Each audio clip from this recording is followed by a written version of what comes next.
बिथोरनि चेनेलाव गासैखौबो बरायबाय। आंनि चेनेलखौ subscribe खालामाखैबा subscribe खालामदो आरो बे खाथिनि बेल आइकन बेलखौ बुथुमनानै दोन जाहाथे गोदान भिडिअ'आ सिगांग्रो नटिफिकेसन सौहैनाय बायदि। आसामाव गासै 425 निबो बांसिन ड्राग्स फालांगिरिफोरखौ हमनो मोनदों एबा एरेस्ट खालामनाय जादों। गोजाम सोरखारा थांनाय समाव 25% जौगालु खामानि मावदों, नाथाय 95% खामानिखौ मावफुंगोन होननानै जयन्त बसुमतारी एम.एल.ए. बिथाङा बुंनानै होदों।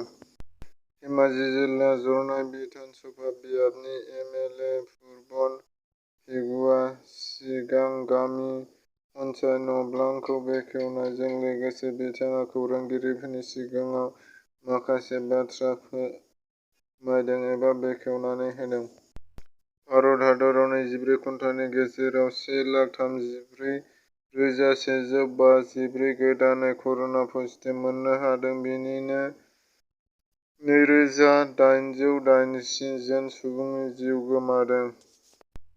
आसाम रायजोआव 24 घन्टानि गेजेराव 4,178 गोदानै कर'ना पजिटिभ मोननो हादों आरो बेनि 61 जन सुबुंनि जिउ गोमाबाय। कभिड पजिटिभ रेटआ 4.00%।